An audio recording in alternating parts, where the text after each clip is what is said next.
نبی کریم صلی اللہ تعالی علیہ وسلم نے ارشاد فرمایا، من یرید اللہ بہ خیرا یفقہہ فی الدین، اللہ جس کے ساتھ بھلائی کا ارادہ کرتا ہے اللہ اسے دین کی سمجھ عطا فرما دیتا ہے۔ اس کا مطلب اللہ رب العزت کی توفیق سے ہی انسان دین سیکھ سکتا ہے۔ انسان باقی اپنی طرف سے جتنی مرضی کوشش کر لے، اگر اللہ کی طرف سے انسان کے مقدر میں دین کی سمجھ نہیں ہے تو انسان کبھی بھی دین کو نہیں سمجھ سکتا۔ یہ اللہ تعالیٰ کی طرف سے عنایت ہوتی ہے، اس لیے فرمایا من یرید اللہ بہ خیرا، اللہ جس کے ساتھ بھلائی کا ارادہ کرتا ہے تو پروردگار اسے دین کی سمجھ عطا فرماتا ہے۔ ہم چونکہ مسلمان ہیں اور ایک مسلمان کے لیے کتنے مسائل کا سیکھنا ضروری ہے، ہمارا اس پہ گفتگو کا سلسلہ چل رہا ہے۔ اور اس سے پہلے ہم نے 5 بنیادی عقائد پر گفتگو کی تفصیل سے، توحید، رسالت، ملائکہ، آسمانی کتابیں۔ عقائد کے بعد پھر ہم نے ارکان پر بات کی، ارکان اسلام میں کلمہ شہادت، نماز، روزہ، زکوٰۃ، حج، ان 5 پر۔ اب ہم ان کے متعلقات پر بات کر رہے ہیں۔ جیسے نماز اگر ہم پڑھیں گے تو نماز سے پہلے پاکیزگی ضروری ہے، اس پر ہم نے بات کی۔ اسی طرح کے مسائل جو ابھی ہمارے باقی ہیں آج بھی ہم اس سے متعلق بات کریں گے۔ ایک تو ہماری آج گفتگو ہوگی کہ سجدہ سہو کب کیا جاتا ہے، تاکہ نماز میں اگر ہمارے کچھ مسئلہ، کوئی کمی آ جائے تو ہم نے کیسے اس کو ٹھیک کرنا ہے۔ تو یاد رکھیے، نماز میں اگر کسی شخص سے کوئی واجب چھوٹ جائے تو سجدہ سہو ہوگا، واجب چھوٹ جائے۔ دوسری صورت یہ ہے کہ واجب کی ادائیگی میں تاخیر ہو جائے، یعنی اس کو لیٹ ادا کیا تو بھی سجدہ سہو ہوگا۔ یا تیسری صورت یہ ہے کہ فرض وہ لیٹ ادا کیا تو بھی سجدہ سہو ہوگا۔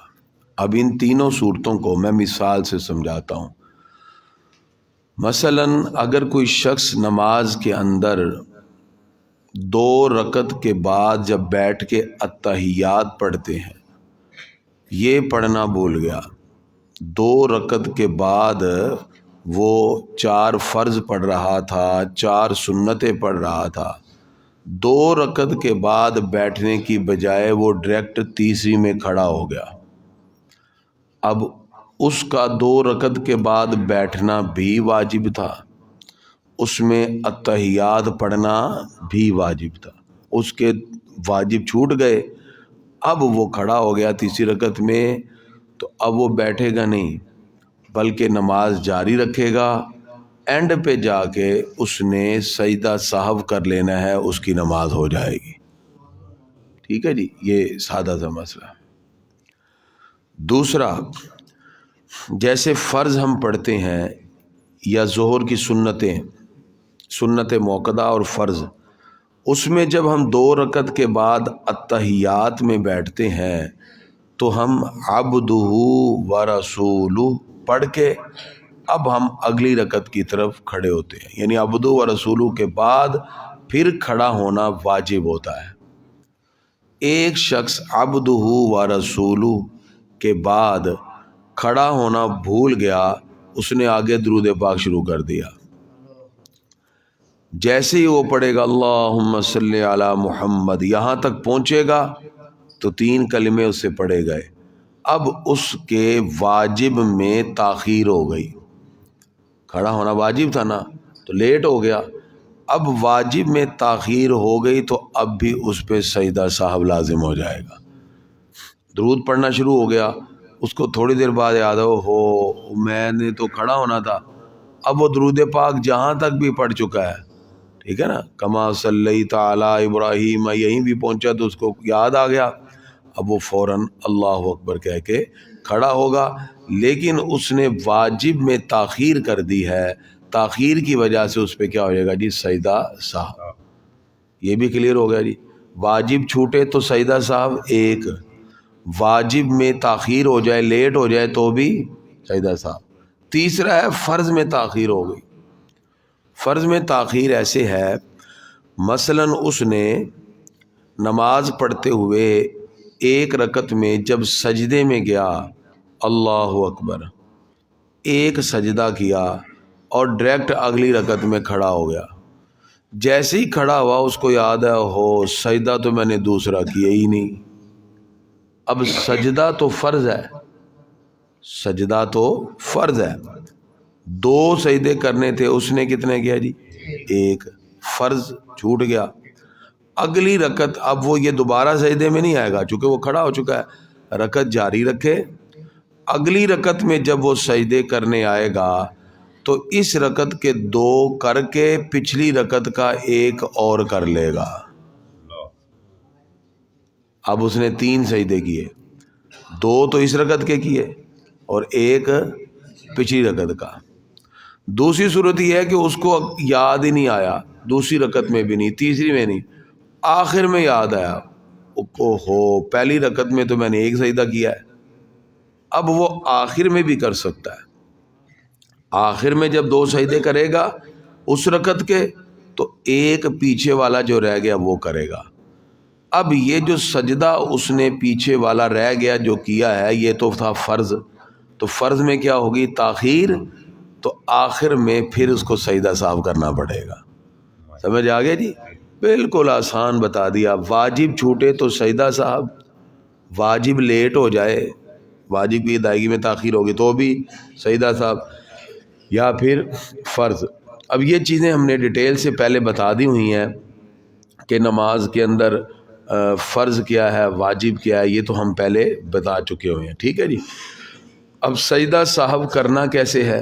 سجدہ سہو کرنے کا طریقہ یہ ہے کہ آپ جب اتحیات میں بیٹھیں تو اتحیات یا تو عبدہ و رسولہ تک پڑھ لیں، عبدہ و رسولہ، اور السلام علیکم ورحمۃ اللہ، پھر دو سجدے کریں، پھر اللہ اکبر بیٹھ کے پوری اتحیات پڑھ کے سلام پھیر دیں۔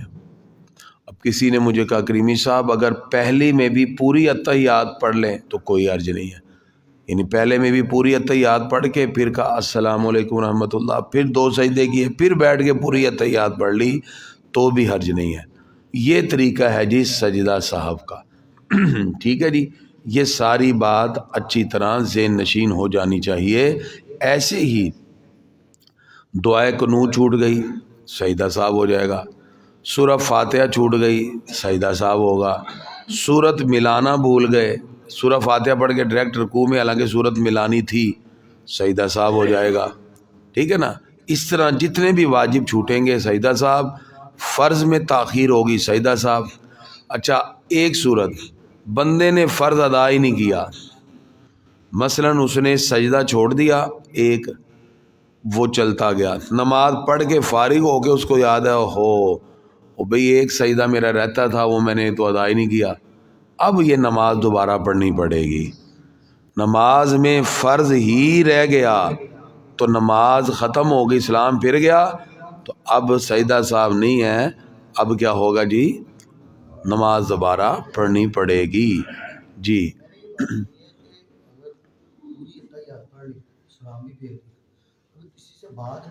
وہ تو ایک الگ مسئلہ ہے، ہاں وہ تو نماز میں ہے نا۔ ابھی مثلا ایک بندہ ہے کہ ابھی اس نے پوری اتحیات پڑھ لی، سلام پھیرا ہی تھا، اس کو یاد آ گیا کہ ابھی تو وہ نماز میں ہی ہے نا، پھر تو ابھی وہ نماز میں تو وہ فوراً سجدہ کر کے پھر سجدہ سہو ادا کر لے۔ لیکن اگر اس نے نماز میں سلام پھیر لیا، سینہ پھر گیا، گفتگو کر لی، میں وہ مسئلہ بتا رہا ہوں، سلام پھیر کے کسی سے گفتگو کر لی، سینہ پھر گیا، بات ختم ہو گئی، اب تو نماز ختم ہو گئی ہے نا، پھر ختم ہو گئی۔ یہ تو ابھی وہ نماز میں ہی، ابھی اس نے السلام علیکم ورحمۃ اللہ بھی ارادہ کیا تو ساتھ ہی یاد آ گیا تو فوراً ہی ہے تو فوراً کر لے۔ لیکن اگر وہ بات کر چکا، نماز ختم کر چکا، بات کر لی، پھر نہیں، پھر اس کو نماز دوبارہ سے پڑھنی پڑے گی. تو یہ بات اچھی طرح. اور ایک اور بات، سنت چھوٹے تو سجدہ صاحب نہیں ہوتا. بعض دوست ہوتے ہیں ان کو پتہ وہ سنت چھوٹی تو سجدہ صاحب کر لیتے ہیں. ایسے نہیں ہے.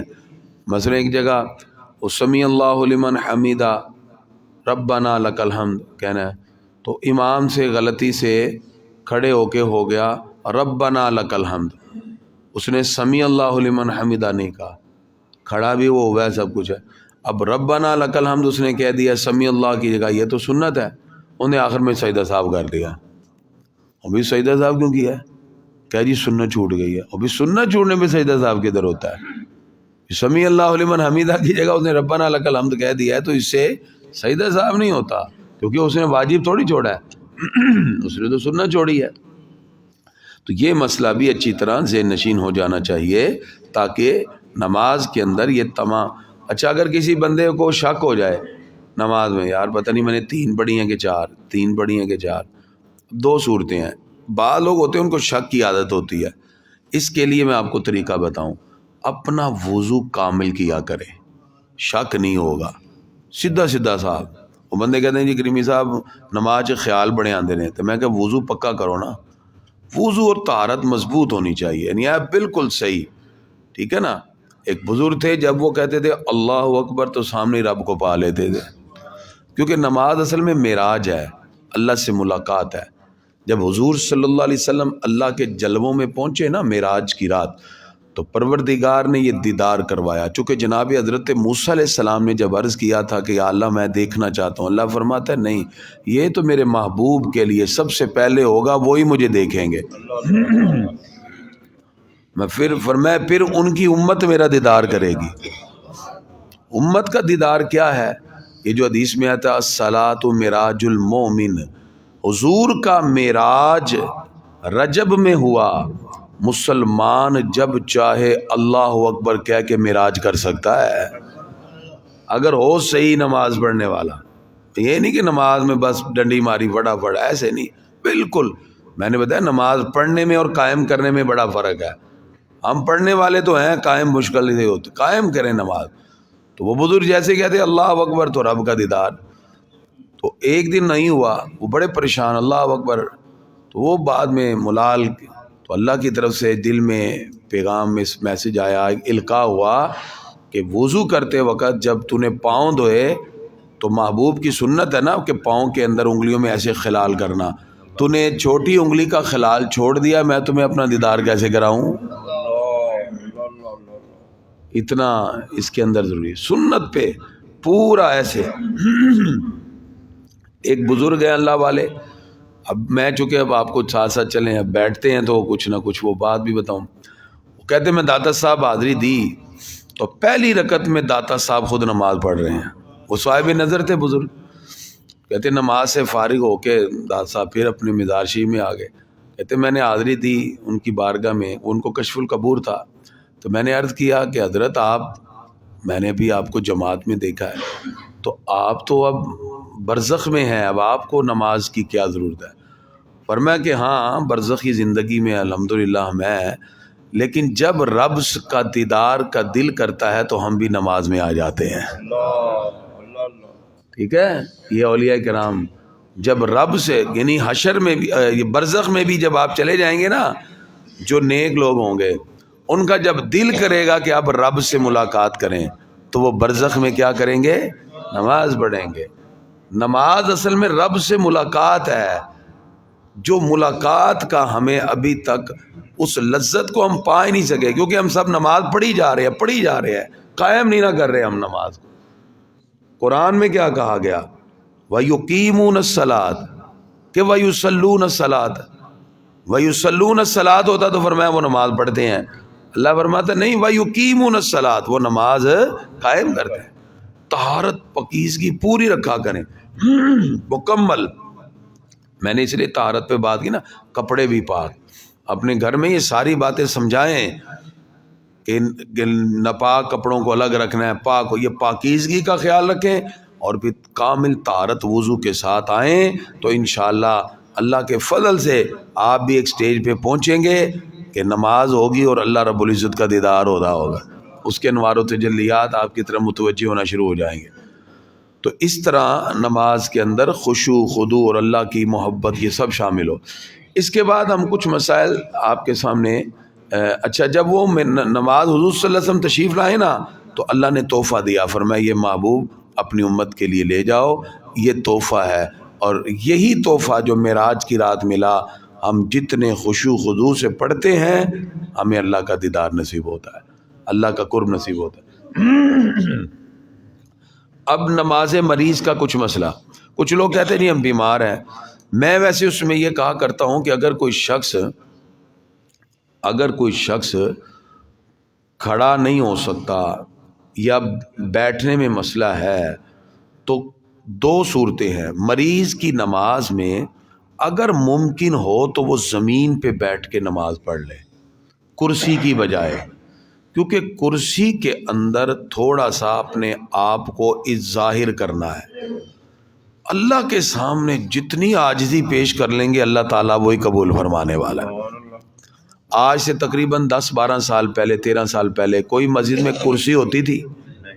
ہاں، اس وقت بھی کچھ بزرگ تھے جو بیمار تھے یا ان کو مسئلہ تھا تو وہ کیا کرتے تھے؟ زمین پہ بیٹھ کے نماز پڑھ لیتے تھے۔ زمین پہ بیٹھنا عاجزی ہے، کرسی پہ وہ بیٹھے کہ نہ اسے کھڑا ہوا جاتا ہے نہ زمین پہ بیٹھا جاتا ہے، ٹھیک ہے نا؟ بزرگ ہے، بالکل اتنی کمزوری میں ہے کہ نہ قیام میں ہے نہ بیٹھنے میں ہے، دونوں صورتوں میں۔ اب ایسی صورت میں وہ کرسی پہ ایسے ٹیک لگا کے بیٹھ کے ہاتھ ہلاتے جائیں نماز، ان کا تو چلو سمجھ آتا ہے۔ ایک بندہ سارے محلے میں گھوم رہا ہے، پھر رہا ہے، چل رہا ہے، ٹھیک ہے، اور پھر آ کے وہ کرسی پہ بیٹھ کے، کرسی میں عاجزی نہیں ہے۔ یہ میں آپ کو بڑی پتے کی بات بتا رہا ہوں لیکن ایک اشارہ ہی ہے، کرسی میں عاجزی، نماز ساری عاجزی کا انعام ہے۔ نہیں، آپ سے اگر مثال کے طور پہ پرابلم ہے بار بار رکوع سجود میں تو آپ زمین پہ بیٹھ جائیں، یہ عاجزی بھی ہے، اللہ کو پسند بھی ہے، اللہ تعالیٰ سجدے قبول کر لے گا۔ ایک تو مسئلہ یہ۔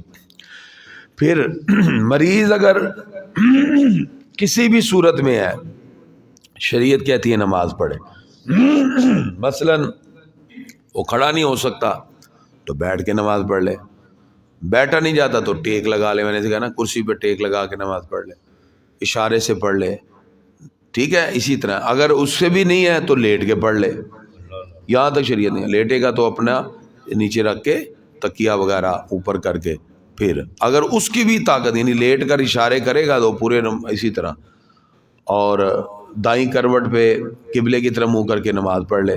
یعنی مریض اگر بیٹھنے پہ قادر نہیں ہے تو اس کو چارپائی لٹا کے چارپائی پہ تو دانی کروٹ پہ کر دے یا بائیں کروٹ پہ لیٹ جائے، قبلے کی طرف منہ ہو جائے تو نماز پڑھ لے، ٹھیک ہے۔ قبلہ ادھر ہے، اس کے پاؤں ادھر ہوں گے یا پاؤں ادھر ہوں گے اور منہ قبلے کی طرف، اور اگر یہ بھی نہیں ہے تو پھر اگر اس کے پاؤں بالفر قبلے کی طرف ہی ہیں، مجبور ہے، تو اس کے ایسے نیچے رکھ دیا جائے تکیہ، تو پھر وہ پاؤں پھیلائے نہ، پھر اس کے پاؤں جو ہیں قبلے سے ایسے پھیر دیے جائے، یعنی اگر وہ اس کی چارپائی ایسے ہے قبلے کی طرف تو اب اس کے پاؤں جو ادھر ہوں گے نا، اس کے پاؤں کو پھیر دیا جائے چونکڑی کی طرح، اور ایسے وہ لیٹے لیٹے تکیہ ادھر ہو نماز ادا کر سکتا ہے۔ یعنی نماز کسی حالت میں معاف نہیں ہے، ٹھیک ہے، ہر حالت میں نماز پڑھنی ہے۔ تو یہ بات بھی ذہن نشین اچھی طرح ہو جانی چاہیے کہ مریض کو نماز پڑھنی چاہیے، اور جہاں تک ہو سکے وہ اشارہ کر کے بھی اگر چاہے تو اس کو اشارہ کر کے بھی نماز ادا کرنی چاہیے۔ اس کے بعد یہ مسئلہ بھی ذہن نشین رکھیں کہ مسافر کی نماز کیا ہے۔ مسافر اگر اپنے شہر سے 92.5 کلومیٹر دور جائے گا، 92.50، کتنا جی؟ 92.5، تو وہ شرعی مسافر ہے۔ جیسے ہی اپنے شہر سے نکلے گا تو اب وہ جتنی نمازیں آئیں گی وہ قصر کرنا شروع ہو جائے گا، ٹھیک ہو گیا جی؟ یہ آپشنل نہیں ہے کہ چاہے پوری پڑھ لو چاہو نہیں، ہاں دوران سفر وہاں کا امام مل جائے اس کے پیچھے پڑھو گے تو پھر تو امام کی وجہ سے پوری پڑھنی پڑے گی، اپنی پڑھنی ہے تو قصر ہی کرنی ہے، ٹھیک ہے جی. مثلا بندہ یہاں سے 40 کلومیٹر دور گیا ہے، 50 کلومیٹر دور گیا ہے، تو قصر کرے گا؟ نہیں کرے گا، کیونکہ 50 کلومیٹر پر وہ مسافر ہوا ہی نہیں. شرعی مسافر کی لمیٹیشن کیا ہے جی؟ 92.5 کلومیٹر، پھر وہ مسافر ہے شرعی. اور یہ لمٹ شہر میں نہیں پوری کرنی، یعنی یہاں اکثر گاڑیاں جو سامان وغیرہ ڈیلیور کرتی ہیں وہ شہر میں 150 کلومیٹر گھوم لیتی ہیں، وہ مسافر نہیں ہے. مسافر کب ہوتا ہے؟ جب شہر سے باہر نکلے. مثلا ایک بندہ، میں آپ کو مثال دیتا ہوں، مستقل نیت کر کے نکلتا ہے کہ میں نے یہاں سے فیصل آباد جانا ہے، اب وہ مسافر ہے. ایک بندہ یہاں سے نیت کر کے نکلا کہ میں نے یہاں سے شیخو پورہ جانا ہے اور وہاں سے کوئی پرزہ لینا ہے، تو یہاں سے شیخو پورہ کتنے کلومیٹر ہوگا؟ 40-50، تو وہ مسافر نہیں ہے. شیخو پورہ میں 92 کلومیٹر نہیں ہے، کم ہے، 70 کلومیٹر ہو جائے گا، تو پھر وہ مسافر نہیں ہے. شیخو پورہ جا کے اس نے دکان پہ پتہ کیا یہ پرزہ، انہوں نے کہا جی یہاں سے نہیں ملنا، یہاں سے آگے جائیں مانا والا کے پاس، ادھر آگے آپ کو ملے گا. وہاں سے جو مانا والا کا جو فاصلہ بنتا ہے وہ تقریباً بنتا ہے 40 کلومیٹر. ابھی بھی وہ مسافر نہیں ہوا، کیونکہ وہ وہاں جہاں اس نے جا کے نیت کی پھر 40 کی ہے. مانا والا جا کے اس کو پتہ چلا کہ یہاں سے تقریباً 75 کلومیٹر فیصل آباد کے قریب جا کے آپ کو مل جائے گا، تو وہاں سے پھر وہ 75 کلومیٹر آگے جا رہا ہے، تو ابھی بھی وہ مسافر نہیں ہوا، کیونکہ اس نے ابھی تک 92.5 کلومیٹر کی نیت کی ہی نہیں. وہ اس طرح کر کر کے پوری دنیا بھی گھوم آئے گا، وہ مسافر نہیں ہوگا. مسافر ہونے کے لیے نیت ہونا ضروری ہے کہ کتنی دور جا رہا ہے. تو 92.5 کلومیٹر سے اوپر ہوگا تو مسافر ہو جائے گا. ٹھیک ہے. اب حالت سفر میں صورت کیا ہوتی ہے؟ مثلا آپ یہاں سے نکلے، ٹرین میں جا رہے ہیں، بس میں جا رہے ہیں، تو اگر تو آپ ابھی لاری اڈے پر تھے یا اسٹیشن پہ تھے، ظہر کا ٹائم ہو گیا، اب آپ نے اسٹیشن پہ ظہر پڑھنی ہے، قصر کے پوری، کیونکہ ابھی آپ شہر میں ہیں. لاری اڈے میں نماز پڑھیں گے تو بھی پوری، کیونکہ ابھی آپ یہ اپنی گاڑی پہ جا رہے ہیں. ابھی آپ نے چونگی کراس نہیں کی، چونگی سے پہلے مسجد آ گئی، آپ نے کہا رکو یار نماز پڑھنی ہے، جا آپ رہے ہیں فیصل آباد، تو چونگی سے پہلے ابھی آپ شہر میں ہیں، تو اب آپ ظہر کتنی پڑھیں گے جی؟ پوری. سمجھ آ گئی؟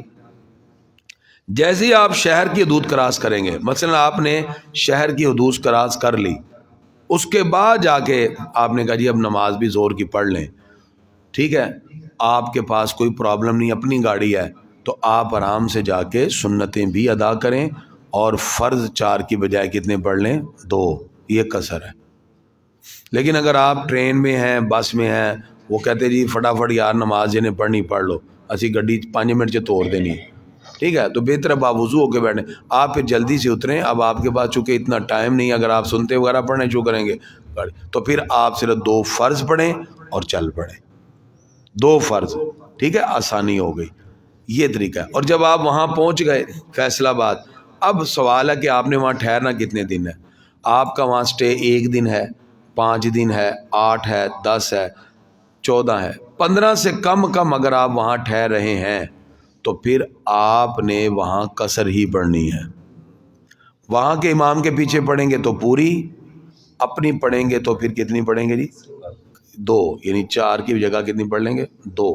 یہ آپ نے اچھی طرح ذہن میں رکھنا. ٹھیک ہے. وہاں بھی اگر آپ کو ٹائم ملتا ہے تو سنتیں ادا کریں، نفل پڑھ لیں آپ، ٹھیک ہے نا. تو یہ بات بھی اچھی طرح ذہن نشین ہونی چاہیے کہ نماز کو کسی حالت میں چھوڑنا نہیں ہے. اچھا ایک بندہ ٹرین میں بیٹھا ہے، نماز کا وقت جائی جا رہا ہے، ٹرین روک ہی نہیں رہی، تری جا رہی ہے، اس نے وضو کیا بیٹھا ہوا ہے، مثلا نماز کا ٹائم جو ہے ظہر کا ٹائم ہے، جائی جا رہا ہے، جیسے ٹائم ختم ہونے والا ہے، ٹرین نہیں رک رہی. اب جیسے بھی ہے نا وہ ٹرین میں کھڑے ہو کے بیٹھ کے جیسے بھی اللہ اکبر نماز پڑھ لے گا، اس وقت میں نماز پڑھ لے گا، اور بعد میں جا کے جب اپنے کسی اسٹیشن وغیرہ پہ اترے گا تو پھر اس کو دوبارہ لٹا بھی لے گا. ٹھیک ہے. لیکن پھر بھی شریعت نے حکم دیا ہے کہ نماز چھوڑنی نہیں ہے، کسی حالت میں نہیں چھوڑنی ہے. چلتی ٹرین میں پڑھ لو، بعد میں جا کے لٹا لو. جہاز میں آج جہاز نہیں رک رہا، پڑھ لو، بعد میں جا کے لٹا لو. یہ چیزیں، یہ مسائل اچھی طرح ذہن میں رکھیں. اس لیے جب ہمارے بزرگ سفر کرتے تھے تو پہلے نمازوں کا خیال کر کے باوضو ہو کے چلتے تھے کہ نماز ہم نے پڑھنی ہے. اور پھر یہ بھی ذہن میں رکھیں سفر کی حالت میں آپ کی ظہر اثر قضا ہو گئی بالفرض، کسی وجہ سے نہیں پڑھ سکے، کوئی معاملہ تھا ایسا، تو آپ اپنے لاہور میں واپس آ گئے، شہر میں آ گئے، اب آپ کی جو حالت سفر میں قضا ہوئی ہے تو یہاں آ کے پڑھیں گے تو 4 پڑھیں گے کہ 2؟ نہیں، 2 پڑھیں گے، 4 نہیں پڑھیں گے، 2 اس لیے پڑھیں گے کیونکہ حالت سفر میں جب آپ پہ نماز فرض ہوئی تھی اس وقت 2 فرض ہوئی تھی، تو قضا ہو گئی، 2 فرض ہوئی تھی، تو اپنے شہر میں آ چکے ہیں لیکن آپ نے 4 نہیں پڑھنی، کتنی پڑھنی ہے جی؟ 2، یہ ذہن میں رکھیں۔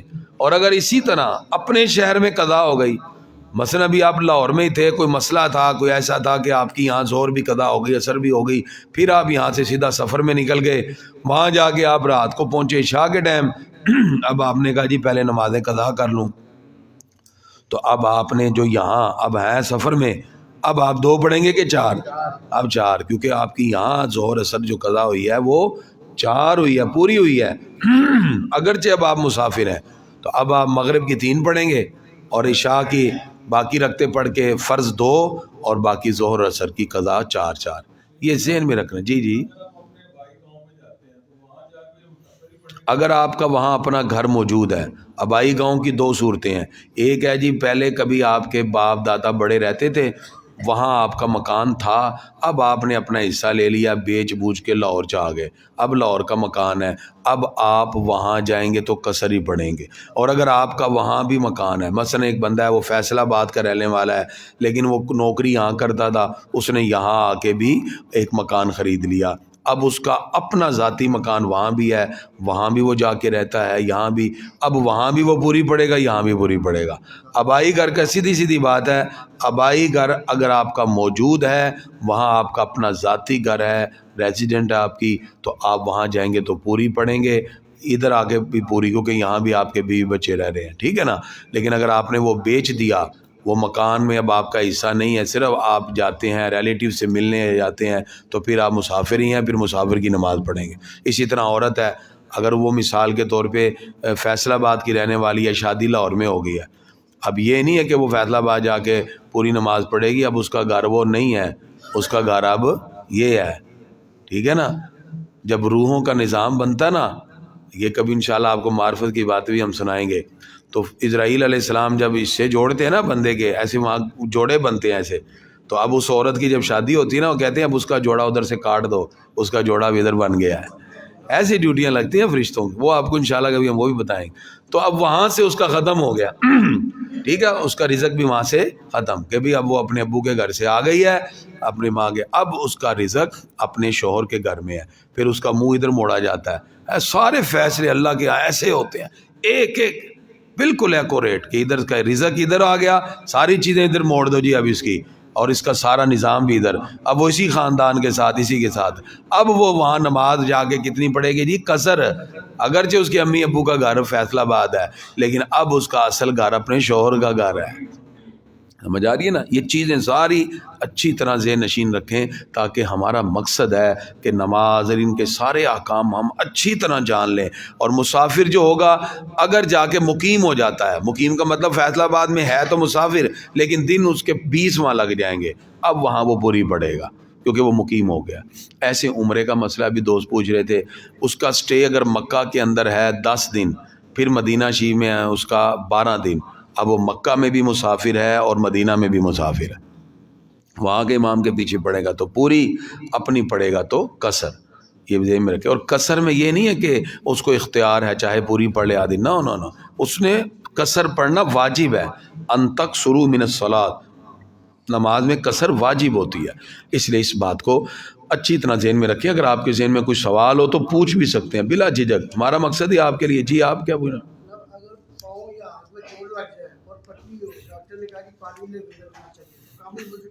ہاں تو پھر بھی کامل وضو ہو جائے گا، چونکہ شریعت نے اجازت دی ہے، آپ باقی تمام چیزیں دھوئیں گے، پٹی ہوئی ہے بالکل، یہاں پٹی ہے، پلستر ہے، کچھ بھی ہے، آپ نے باقی دھو لینا ہے، ہاتھ کا یہ حصہ، یہ ہاتھ گیلا کریں گے، اس پہ پھیر لیں گے، بس کامل ہو گیا۔ یعنی جب شریعت نے کہہ دیا یہ کامل ہے تو ہمارے نزدیک بھی یہ کامل ہے۔ شریعت نے کہا نا کہ آپ نے اگر کوئی مسئلہ ہو جائے تو آپ ہاتھ ایسے پھیر دیں، تو ہاتھ پھیریں گے تو پھر آپ کا کامل وضو ہو گیا. غسل کرنے لگے ہیں، اب آپ چونکہ پٹی ہوئی ہے نہیں اتار سکتے، تو پھر آپ باقی دھو کے اس پہ ایسے گیلا ہاتھ مسح کر لیں گے، تو شریعت نے اجازت دی ہے. ایسے سردیوں میں جو موزے پہنتے ہیں ان کا کامل وضو ہے، انہوں نے ایک بار وضو کر کے موزے پہن لیے، اب جتنے وضو کریں گے ہاتھ گیلے کر کے بس پھیریں گے. اور عقل کہتی ہے کہ موزے میں نیچے سے ہاتھ پھیرنا چاہیے. ہمارے آقا نے اوپر سے پھیرا، ہم نے بھی اوپر سے ہی پھیرنا ہے. عقل نہیں یہاں چلانی ہے، میں یہ بتا دوں، یقین کریں عقل کو ایک طرف رکھ دیں. آپ کو یہاں عالم شریعت بڑے ملیں گے، عالم دین کوئی کوئی ہے. یہ جملہ اگر آپ سمجھیں، عالم شریعت بڑے بڑے ملیں گے، عالم دین کوئی کوئی ہے. جو عالم شریعت ہوگا وہ کہہ سکتا نہیں جی نیچے بھی مسا، نیچے مسا نہیں کرنا، یہ پاؤں ہے نا موزے پہنے ہوئے ہیں تو ہاتھ گیلے کر کے آپ نے اوپر سے پھیرنے ہیں. حالانکہ گندے تو نیچے سے موزے ہوئے ہیں، ہمارے آقا نے اوپر سے مسا کیا ہے، قیامت تک اوپر سے مسا ہوتا رہے گا. آپ کا سوال؟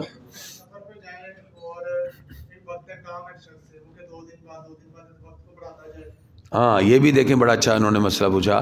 مثلا ایک بندہ ہے وہ گیا ہے وہاں کوئی کام سے، تو کام بالفر 10 دن میں ہو جانا ہے، ٹھیک ہے. اب اس کی نیت 10 دن کی ہے، وہ قصر پڑے گا کیونکہ اس کی 15 دن کی نیت نہیں ہوئی. 10 دن بعد اس کو پتا چلا کہ یہ جو کام ہے یہ ابھی بھی نہیں ہوگا، 8 دن مزید لگیں گے. اب اس کی نیت 8 دن کی ہو گئی، اب بھی وہ مسافر ہے کیونکہ اس کے دن 8 کی ہو گئی ہے. 8 دن کے بعد پتا چلا جن کے کام تھا ان کے گھر فوتگی ہو گئی، مزید ابھی اس کو 5 دن لگ جائیں گے. 8 کے بعد پھر 5 دن لگے، ٹھیک ہے نا. ہاں جی، مسافر بھی مسافر ہی ہے. 5 دن کے بعد پتا چلا کہ وہ بندہ جس سے کام تھا وہ اپنے کسی رشتہ دار کو چھوڑنے کے لیے ملتان چلا گیا ہے، فوتگی پہ آیا ہوا تھا بندہ تو وہ بھی چلا گیا. اچھا 5 دن بعد پھر اس کے بعد وہ آیا 6 دن بعد، اب اس کی 6 دن کی نیت ہو گئی. ایسے کرتے کرتے وہ زندگی بھی پوری گزار دے گا تو مسافر ہی رہے گا جب تک اس کی 15 دن کی نیت نہیں ہوگی. ٹھیک ہو گیا جی. آپ کا سوال؟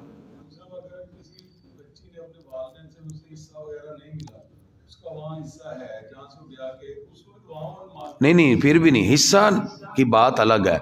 حصہ ملے نہ ملے، جب اس کی شادی ہو گئی، میں نے کیا کہا ہے، یہ تھوڑی کہ فرشتے انتظار کر رہے ہوتے ہیں اس کے رزق کا، جی حصہ ملے گا تو رزق اتنے موڑنا ہے جی نہیں. جن شادی ہوئی، میں نے اتنی بڑی بات بتائی ہے، یہ اندر کی بات کوئی نہیں بتاتا. میں نے بتایا عالم شریعت بڑے ہیں، عالم دین کوئی کوئی. اس کا سارا کھاتا فرشتے کہتے ہیں چلو بھائی ہوں اے تھے شادی ہوگی، اس کا رزق بھی موڑ دیا جاتا ہے، اس کا سارا کنیکشن. اور جو قیامت میں جو خاندان اور کے روابط بنتے ہیں نا، اب اس کا تعلق پیچھے سے نہیں ہوگا، اس کا اپنے شوہر کے ساتھ ہوگا. وہ سارا ہی کھاتا اس کا ادھر آ گیا. اب اس کو باپ سے حصہ ملا ہے نہیں ملا ہے، ہر صورت میں اب وہ چونکہ اپنے شوہر کے گھر آ گئی ہے، یہی سب کچھ ہے اس کا، پیچھے نہیں ہے. اب تو کئی لوگ ہیں ان کو زندگی بھر حصہ دیتے ہی نہیں ہے. یہ نہیں ہے کہ حصہ، کیونکہ عورت کا معاملہ اور ہے. اس کی جب شادی ہو گئی تو اب اس کا سارا گھر بار اپنے بچوں کے ساتھ ہے، اپنے شوہر کے ساتھ ہے، اس لیے پھر اب وہ وہاں جا کے قصر نہیں پڑے گی بلکہ وہ نماز یہیں.